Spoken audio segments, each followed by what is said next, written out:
ఈరోజు నాగర్ కర్నూలు జిల్లా ప్రధాన వార్తలు చూసినట్టయితే బీఆర్ఎస్ పార్టీకి కార్యకర్తలే పట్టుకొమ్మలని, వాళ్ళు లేనిదే నాయకులు లేరని చెప్పేసి వాళ్ళ కోసం పార్టీ అధిష్టానం అంతా కూడా పూర్తి స్థాయిలో వాళ్లకు అన్ని విధాల సహకారం అందించేందుకు సిద్ధంగా ఉందని మాజీ ఎమ్మెల్యే మర్రి జనార్దన్ రెడ్డి చెప్పినటువంటి పరిస్థితి కనిపించింది. నాగర్ కర్నూలు జిల్లాలోని అచ్చంపేట నియోజకవర్గంలోని ఉప్పునుంతల అచ్చంపేట మండలాలకు సంబంధించినటువంటి ముఖ్య కార్యకర్తల ఆత్మీయ సమ్మేళనం జరిగింది. ఈ సమ్మేళనానికి మాజీ ఎమ్మెల్యే మర్రి జనార్దన్ రెడ్డితో పాటు పలువురు నాయకులు కూడా హాజరై రాబోయే స్థానిక సంస్థల ఎన్నికల గురించి వాళ్లకు దిశానిర్దేశం చేసినటువంటి పరిస్థితి కనిపించింది. ఎట్టి పరిస్థితుల్లో ప్రస్తుతం ఉన్నటువంటి కాంగ్రెస్ ప్రభుత్వంపై గ్రామాల్లో పూర్తి స్థాయిలో వ్యతిరేకత ఉందని చెప్పేసి, ఇచ్చిన హామీలన్నింటినీ కూడా కాంగ్రెస్ ప్రభుత్వం తుంగలోన తొక్కిందని చెప్పేసి, ఇవన్నీ కూడా విస్తృతంగా గ్రామాల్లో ప్రజలకు చేరవేసి గత 10 సంవత్సరాల్లో కేసీఆర్ ప్రభుత్వంలో మనం చేసినటువంటి అభివృద్ధిని కూడా ప్రజలకు కూలంకుషంగా చెప్పి రాబోయే స్థానిక సంస్థల్లో ఎన్నికల్లో ఓట్లు అడిగి ప్రతి గ్రామంలో కూడా గులాబీ జెండాను ఎగరవేసేందుకు ప్రతి కార్యకర్త సైనికుడిగా పనిచేయాలని చెప్పేసి కూడా మాజీ ఎమ్మెల్యే మర్రి జనార్దన్ రెడ్డి పిలుపునిచ్చినటువంటి పరిస్థితి కనిపించింది.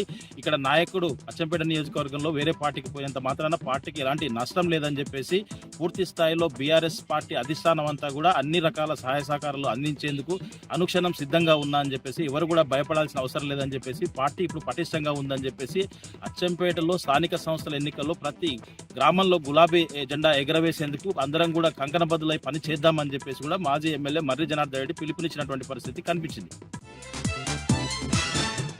మరొక వార్త చూసినట్టయితే అధికార పార్టీ నాయకులు ఉన్నటువంటి వనరులను అన్నింటినీ కూడా అమ్ముకొని సొమ్ము చేసుకోవాలని చూస్తున్నారని చెప్పేసి, ప్రస్తుతం అదే పనిలో చాలా మంది ఉన్నారని చెప్పేసి, అలాంటి వాళ్ళపైన స్థానికంగా ఉండేటువంటి గ్రామస్తులతో పాటు బీఆర్ఎస్ పార్టీ సంబంధిత అధికారులకు ఫిర్యాదు చేసినా అని అధికారులు పట్టించుకోవటం లేదని చెప్పేసి మాజీ ఎమ్మెల్యే జైపాల్ యాదవ్ ఆరోపించినటువంటి పరిస్థితి కనిపించింది.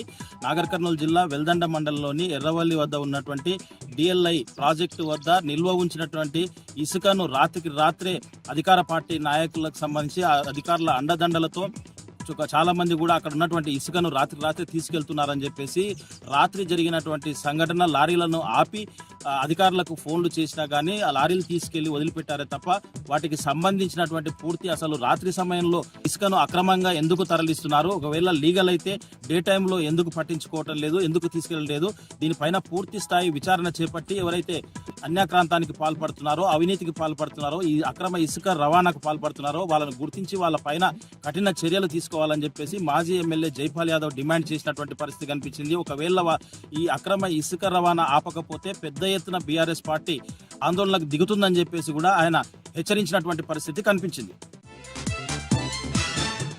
మరొక వార్త చూసినట్టయితే శ్రీశైలం ప్రాజెక్టుకు పర్యాటకుల సంఖ్య రోజు రోజుకు పెరుగుతుందని చెప్పవచ్చు. అక్కడ 10 గేట్లు 18 అడుగులు ప్రాజెక్టు వద్ద గేట్లు ఎత్తడంతో పర్యాటకులంతా కూడా అవి చూసి సెల్ఫీలు తీసుకుంటూ కనువిందు చేస్తున్నటువంటి పరిస్థితి కనిపించింది. ఆ పర్యాటకులంతా అక్కడికి వెళ్ళిన తర్వాత చూసిన తర్వాత శ్రీ బ్రహ్మరంభ మల్లికార్జున స్వామిని దర్శించుకొని తిరుగు ప్రయాణం అవుతా ఉన్నారు. ఒక తెలంగాణ రాష్ట్రమే కాకుండా సుదూర పక్కన ఉన్నటువంటి రాష్ట్రాల్లో సైతం కూడా ప్రజలు అక్కడికి వచ్చేసి అక్కడ సుందరమైనటువంటి దృశ్యాలను చూసి మంత్రముగ్ధులు అవుతున్నటువంటి పరిస్థితి కనిపిస్తుంది. ప్రస్తుతము ప్రాజెక్టు 10 గేట్లు 18 అడుగుల మేర ఎత్తారు. ఇన్ఫ్లో వచ్చేసి 5 లక్షల పైచీలకు ఉంది. అదే స్థాయిలో దిగువకు కూడా 5 లక్షల పైచీలకు క్యూసెక్ల నీటిని కిందికి వదులుతున్నటువంటి పరిస్థితి కనిపిస్తూ ఉంది. కుడి ఎడమ విద్యుత్ కేంద్రాల్లో జల విద్యుత్ కూడా ఉత్పత్తి చేస్తున్నటువంటి పరిస్థితి కనిపిస్తూ ఉంది. ఇది ఒకటి కాకుండా 885 అడుగులకు గాను ఇప్పటికే 881 అడుగుల ద్వారా నీటి నిల్వ ఉంది.